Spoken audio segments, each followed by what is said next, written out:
Claire, un très très grand merci de nous rejoindre pour cet 11e épisode dans la tête d'une pro en Silicon Valley. Merci beaucoup, Julien. Ravi d'être sur ce podcast.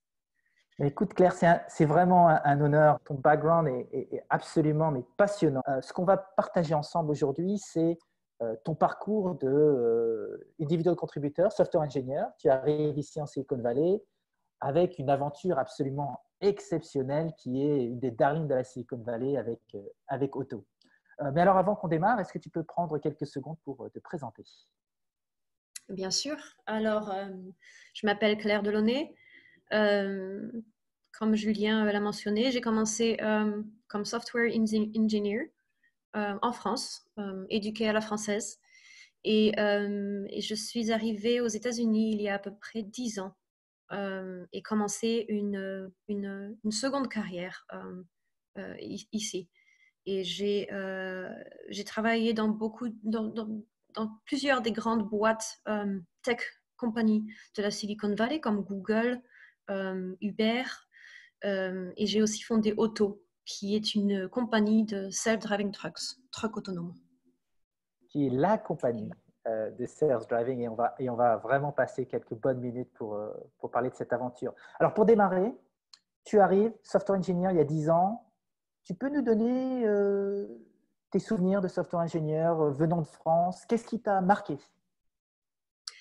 Oui, alors quand je suis arrivée ici, j'étais vraiment un produit d'ingénierie à la française. Et quand je suis arrivée ici, j'ai découvert que pour moi, la chose la plus remarquable était la façon dont, d'un seul coup, l'ingénierie devenait quelque chose extrêmement populaire. Et comme je disais à l'époque, quand je suis arrivée ici, la Silicon Valley, c'est le Disneyland des ingénieurs informatiques. Et je ne pense pas que, avant d'arriver ici, je ne pensais pas que cette place pouvait exister nulle part sur Terre. Et en réalité, ici, il y a une culture d'ingénierie très forte qui n'est peut-être pas aussi clusterisée en France, pour différentes raisons. Et donc, pour moi, c'était vraiment un petit peu la révélation de me dire qu'au final, c'était OK d'être un ingénieur et d'avoir, tu sais, un peu avoir des côtés geeks et que c'était en plus valorisé ici. Et donc, c'était vraiment la première impression qui était ce sentiment de pouvoir explorer des choses et des concepts, des technologies et d'être poussé par différentes compagnies ou poussé par l'environnement pour explorer ces idées-là. Super clair. Alors, tu as déjà partagé avec nous deux concepts. C'est quoi la notion de cluster? Tu peux nous expliquer un petit peu quand tu ne pensais pas que ça pouvait être clusterisé comme cela? Et puis, quand tu parles de Disneyland, tu fais référence à quoi exactement? Quand je parle de cluster, c'est vraiment une façon de comprendre que dans l'environnement, pour que des projets ou d'une culture puisse exister, il faut qu'il y ait une concentration de gens d'un certain type. Et donc, dans la Silicon Valley, il y a une très grosse concentration de gens qui font du software engineering. Et du coup, il y a beaucoup moins de barrières pour arriver à communiquer des idées, avoir des capitaux, toutes ces choses-là se passent beaucoup plus facilement et beaucoup plus rapidement que partout ailleurs parce qu'il y a cette culture et ce tissu, cet écosystème qui supporte toute cette innovation. Et au niveau de Disneyland, c'est vraiment le concept dans lequel tu vas visiter n'importe quelle boîte ici et ils ont tous un software engineer pourrait rêver. Genre une salle de serveur géante où tu peux te connecter avec le dernier Ultratech laptop, des gadgets dans toutes les compagnies, une culture tech dans toutes les compagnies déclinées à tous les niveaux. À Google, par exemple, il y avait des salles à la disposition des employés avec des machines pour pouvoir construire des choses physiquement. Non seulement cette culture de software engineering, mais cette culture d'engineering en général, quoi. C'est pour ça que c'est un peu Disneyland, parce que c'est pas unique à une seule compagnie, c'est partout. C'est partout dans la Silicon Valley. Il y a il y a énormément de forums, d'échanges, des meet-up. Et ça se recoupe avec ce fait que la concentration de talents en ingénierie fait qu'il y a une culture qui s'est vraiment développée et qu'on peut retrouver partout, qu'on peut retrouver vraiment dans les événements et dans les différentes compagnies. Est-ce que tu peux nous parler de ta première expérience d'entrepreneur? Absolument. Et ma première expérience d'entrepreneur, je dois dire, en fait, je pense que c'est passé en Europe, en France à l'époque, à mon premier stage. Et lorsque j'ai fait mon premier stage dans un hôpital, qui était une grosse boîte et donc un gros service informatique et tout ça. Et c'est la première fois où j'ai réalisé et je me suis dit que probablement les grosses compagnies ne sont pas pour moi parce qu'il y a quelque chose qui empêche de créer et d'innover à un rythme qui est suffisant. Donc, l'innovation, ça doit se supporter. L'innovation, ça doit vraiment, c'est une question d'itération. Et si on perd de la vélocité dès le début, le mouvement juste s'éteint. Et donc, je me rappelle très bien, à la fin de ce stage, ma résolution était, je ne peux pas faire de l'informatique corporate. Je dois vraiment trouver un moyen d'appliquer ce skill set dans des environnements qui favorisent l'innovation et la créativité. Et à l'époque, je me disais pas, oh mon Dieu, je veux être CEO et je veux créer ma boîte.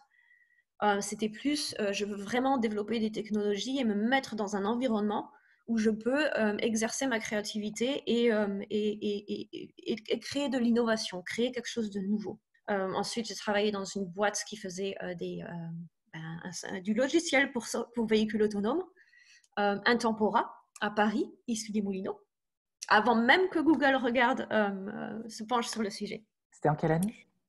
C'était en 2004 ou 5. 2005, ouais. Donc c'était bien. Et la boîte existait depuis 98.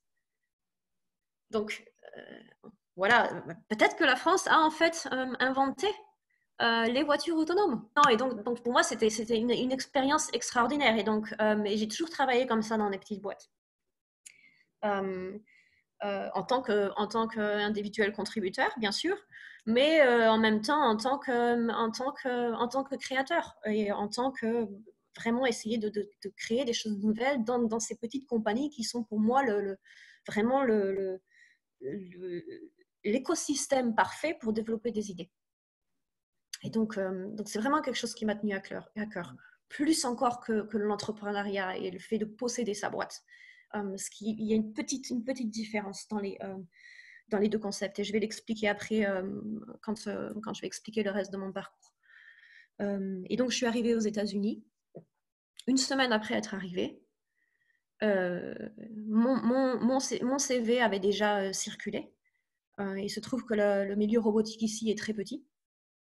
Et une semaine après, j'avais un contact du SRI pour venir travailler en tant que contracteur, mais pour déjà venir travailler sur des robots. Et là, pour moi, c'était juste incroyable. Et je me disais, mais comment c'est possible? Comment ça peut aller si vite et comment ça peut marcher si vite, quoi. Et puis, c'était mon premier job donc dans la Silicon Valley. Et puis j'ai continué à poursuivre différents projets. En parallèle, j'ai essayé de créer une boîte en France qui s'appelait Corbot. Mon plan à l'époque, c'était encore de revenir. Donc, je travaillais avec l'École des mines de Paris et Armin, le bras armé qui est responsable du transfert technologique. Et puis, malheureusement, pour différentes raisons, cette aventure n'a vraiment pas marché. Et il y a eu... Des fois, c'est là où on se rend compte aussi qu'aux États-Unis et en Europe, c'est vraiment différent. Mais en Europe, il y a vraiment et en France, il y a vraiment cette culture frileuse dans certaines organisations. Je ne parle pas pour toute la France parce que je ne connais pas toutes les situations, bien sûr. Mais il y a quand même cette attitude très frileuse et très protectrice d'idées avant même que l'exécution soit en place. Enfin, exécuter sur une idée, c'est extrêmement difficile. Et c'est 80% du succès d'une idée. Une idée par elle-même est vraiment quelque chose de...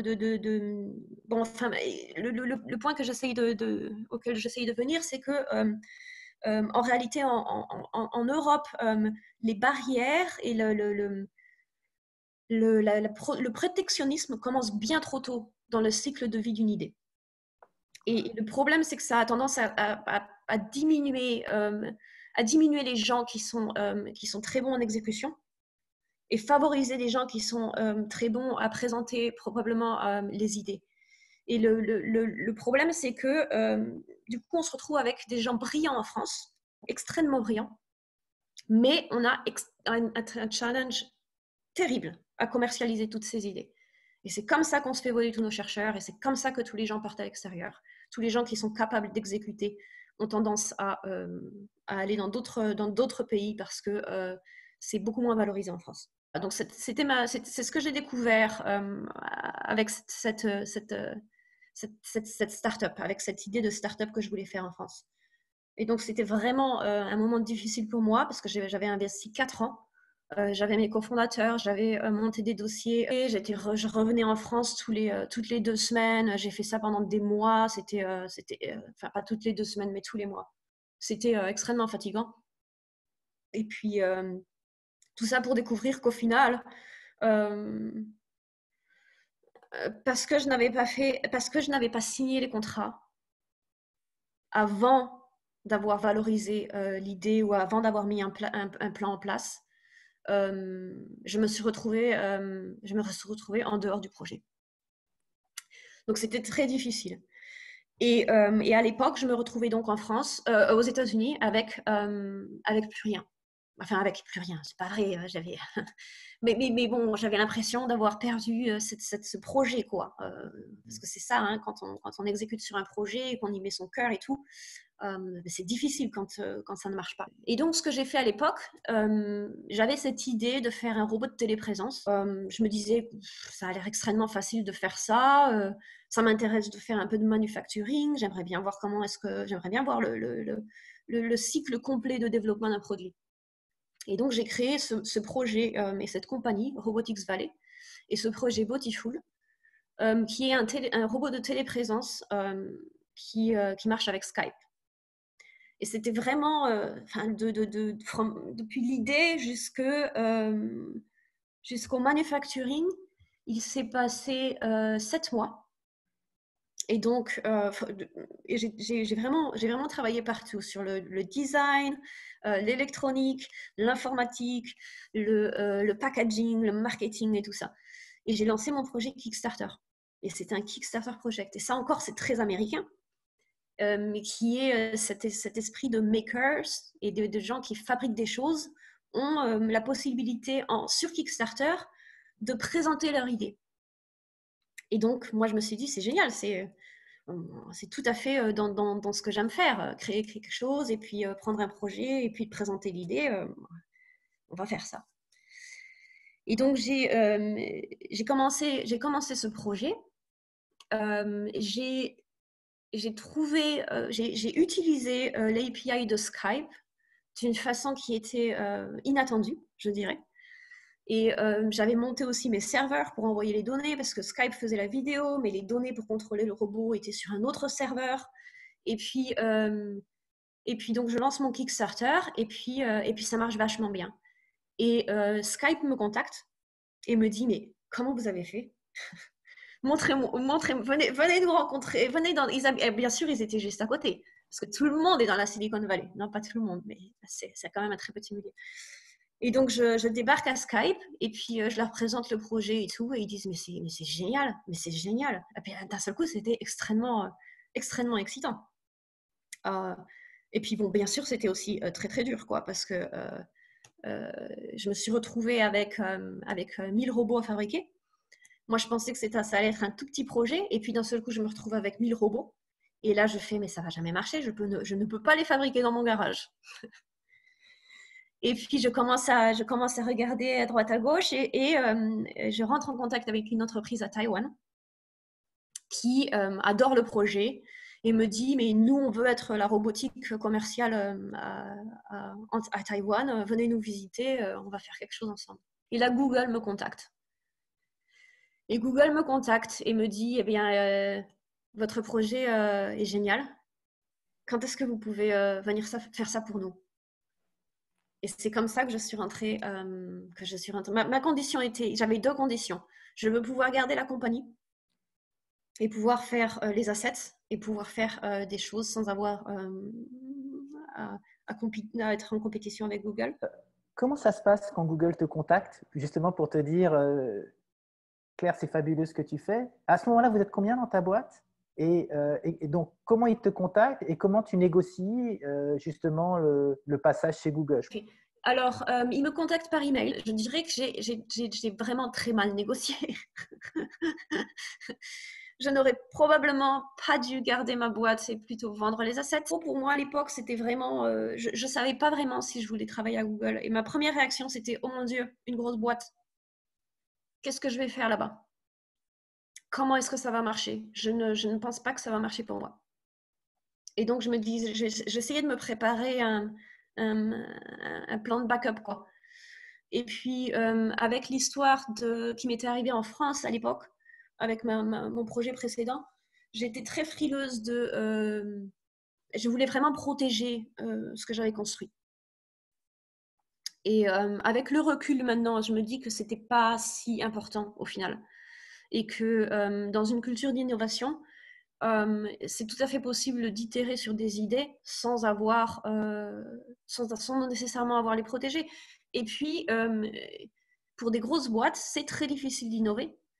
Et donc, mais elles ont beaucoup d'argent au final. Elles ont beaucoup de financements qui leur permettent vraiment de capitaliser sur des technologies qui sont développées à l'extérieur. Et financièrement, c'est plus intéressant de capitaliser sur les assets plutôt que de faire que de le acquire. C'était ma première expérience boîte dans laquelle je devais parler anglais couramment.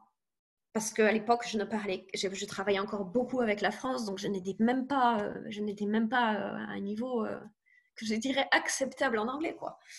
Et donc, c'était beaucoup de nouveautés pour moi, et donc et d'avoir à négocier des salaires et assets et tout ça, c'était quelque chose qui était vraiment complètement nouveau pour moi. Ça fait Et qu'on apprend. deuxième fois, Claire, ça fait 2 fois que tu parles d'itération. C'est quoi Ouais. l'itération et comment est-ce qu'on crée de la vélocité dans l'itération? Ouais, très bonne question. Alors, l'itération, je pense que c'est un concept qui est très important. Et l'itération, c'est exactement comme en machine learning.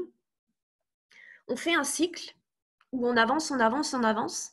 Et au bout d'un moment, on arrête, on fait le bilan, on compare à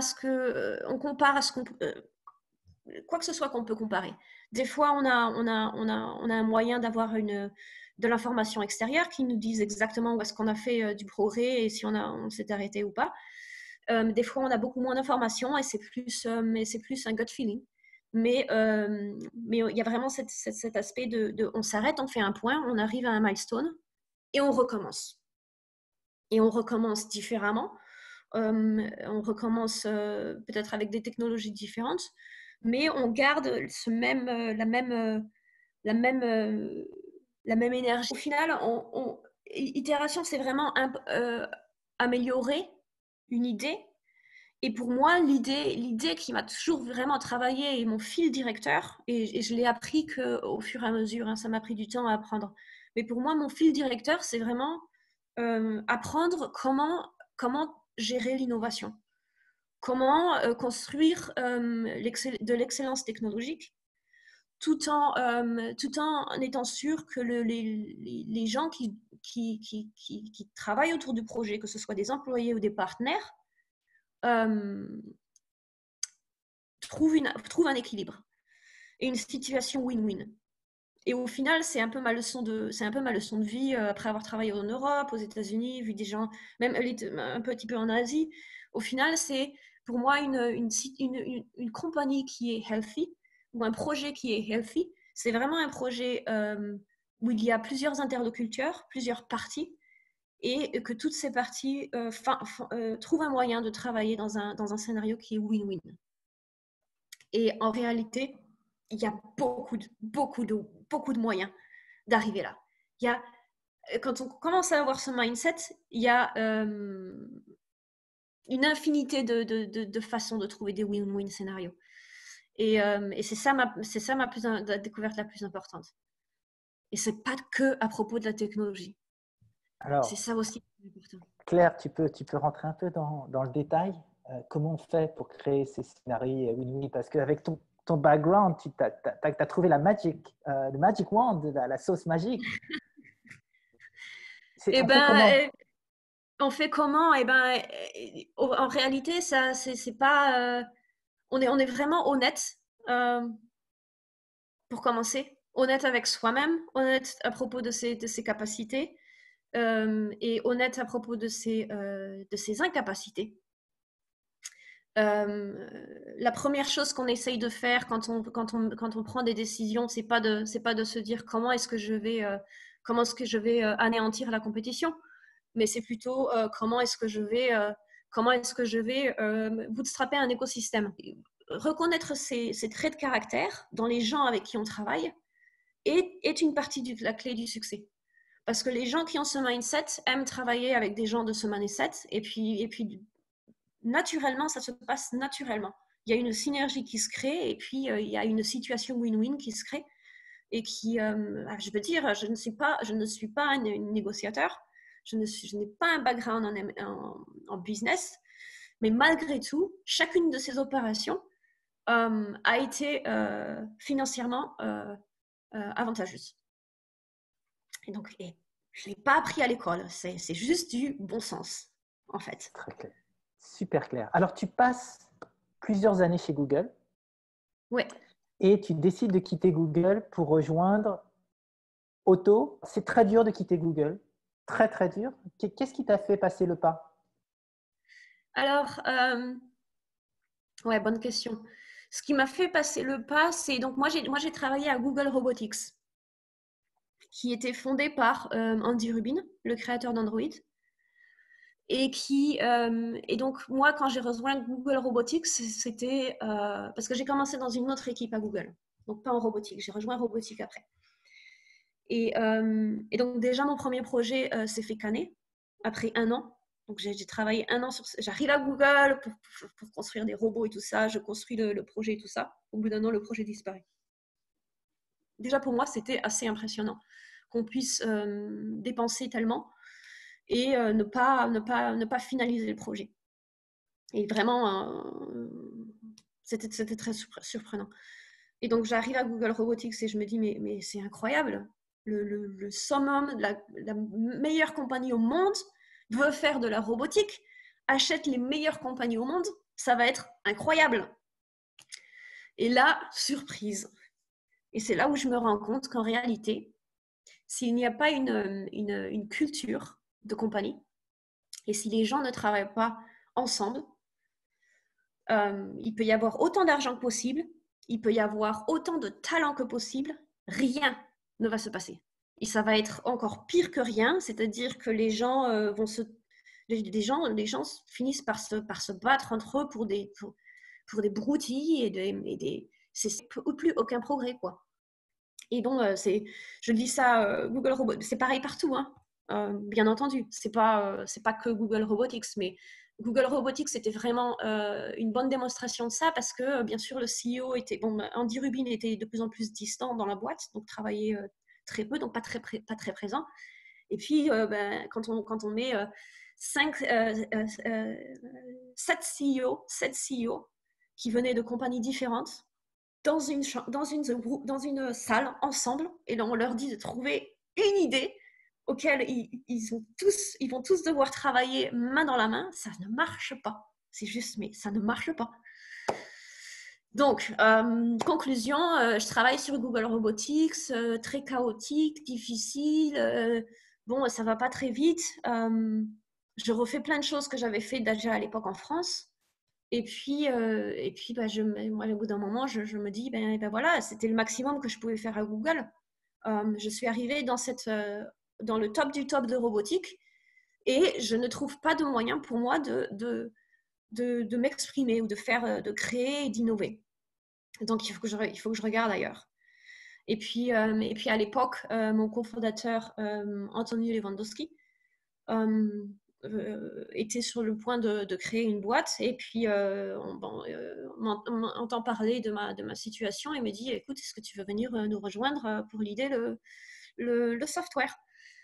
Et à l'époque, moi, je me dis, ben tiens, mais ça, les camions et tout, ça me semble être une très bonne business, une idée business qui tient la route, quoi. Ça fait beaucoup plus de sens de faire des camions autonomes que de faire des voitures qui vont rouler partout. Un camion autonome, c'est extrêmement facile de mettre un prix sur le kilomètre qui va être parcouru en autonomie. Ce sont des routes qui sont extrêmement bien définies. C'est toujours les mêmes. Donc, on réduit la complexité du problème et on a un moyen de quantifier la valeur ajoutée. On a un moyen de mettre un prix sur les capacités, sur la technologie. Là, je me suis dit, bah, génial, ça, c'est carrément faisable. Alors, je me suis dit, on va refaire un peu ce qu'on a fait à l'époque en France, dans ma première startup, et on va s'éclater, quoi. Et donc, c'est comme ça que j'ai rejoint Auto. Et puis, bon, encore une fois, c'est là où on se rend compte que l'écosystème est complètement fou. Le moment où la boîte a été créée, que les gens ont commencé à en parler, qu'on est allé voir quelques investisseurs, on se retrouve avec un chèque de 10 millions sur la porte de la maison sur laquelle on travaillait. Ah oui, parce qu'on travaillait dans une maison dans Palo Alto. On garait le camion dans le parking normalement fait pour des voitures. Et puis, on travaillait dans la maison. Donc, un matin, on arrive et puis sur la porte, il y avait un chèque de 10 millions d'un VC au nom de Auto. Et là, c'est juste incroyable. Et on se dit, mais c'est une aventure extraordinaire. Bon, bien sûr, il y a des astérix. Hein, avec quand on cache le chèque. Donc ça, c'est vraiment le truc qu'il faut vraiment faire, à laquelle il faut vraiment faire attention au final. Parce que quand on entend parler de toutes ces compagnies avec des valuations qui sont complètement folles et tout ça, le plus gros c'est la valuation, le plus d'astérix il y a. Et en général, pour quelqu'un qui veut créer et développer une idée, VC ne sont pas forcément ce que l'on recherche, surtout quand on est au tout début de l'aventure. Pour différentes raisons. Peut-être qu'on pourra en discuter. Alors, tu sais, je vois que le temps file. Je sais que le temps tu file. as un back-to-back. Écoute, c'est passionnant, Claire. On va garder les 5 dernières minutes justement sur ce que tu viens de dire. Pourquoi est-ce que, à l'origine d'une idée, avoir des VC, ce n'est pas la meilleure idée? Alors, toujours pour en revenir avec ce concept il faut vraiment, pour développer quelque chose, il faut vraiment préparer son environnement et aligner son environnement pour que tout soit en équilibre. Le problème, c'est qu'injection de cash dès le début, même si ça permet de vraiment résoudre plein de problèmes apparents, genre avoir une très belle office ou acheter directement du matériel pour faire des choses. Malheureusement, l'argent et les ressources, c'est pas tout. Au niveau c'est quand même très important de se focuser aussi sur l'exécution et le manque d'argent est aussi un très bon moyen d'éliminer des idées. par la force des choses. Et ce qui se passe souvent pour des startups qui sont extrêmement bien fondées, c'est qu'il y a énormément de gâchis au début. Énormément de gâchis. Plus d'argent ne veut pas dire qu'on va aller plus vite. Plus d'argent, il veut dire qu'on va en dépenser plus. Et ça, c'est la meilleure façon de devenir unfocus et de se disperser et d'explorer trop de choses à la fois. Donc, il faut vraiment trouver cette balance. Et puis, l'autre chose, en réalité, qui est très importante, c'est qu'un VC a comme idée de faire un retour sur investissement très rapide. Et ça doit être un 10x. Donc, il faut vraiment aligner le fondement d'un VC avec l'état du projet, parce que sinon, c'est très possible que le VC, à un bout d'un moment, finisse par mettre de la pression pour vendre avant même que l'idée soit complètement cristallisée. Et c'est là où on entend toutes ces histoires de gens qui fondent des compagnies et qui se retrouvent à l'écart de leur bébé, ou bien trop tôt, et poussés à l'écart de leur histoire. Et c'est souvent parce qu'il y a une imbalance entre la volonté de développer l'idée et la volonté d'avoir un retour sur investissement. Donc, il faut être vraiment très, très bien aligné. Claire, je ne sais pas comment te remercier. C'est passionnant et j'espère que on aura l'occasion de faire une V2 et de passer du temps sur Auto, parce que je pense que là, l'aventure est complètement incroyable. Super. Merci beaucoup. Et tu sais, si j'en parle, c'est parce que j'ai appris toutes les leçons à la dure. Je pense pas que j'avais. Et puis je me rends compte que maintenant que j'ai suivi cette conduite de vie, au final, tout marche un peu pareil et beaucoup de gens peuvent l'appliquer. Il n'y a pas de magie, quoi. Il y a pas de. C'est un peu du bon sens, quoi, au final. Tu vois, ça a l'air très simple tout ça, hein. C'est pas si compliqué. Donc, j'espère vraiment que dans le futur, le plus de gens, si on arrive à vraiment grossir cette culture de vraiment travailler en collaboration, eh bien, peut-être qu'on peut aussi changer un peu la façon dont certaines choses sont faites. Tu vois, je suis un peu une idéaliste. Eh ben, écoute, ne change rien, ne change rien. Alors, merci Claire pour ce temps que tu nous as consacré. Merci beaucoup, Julien.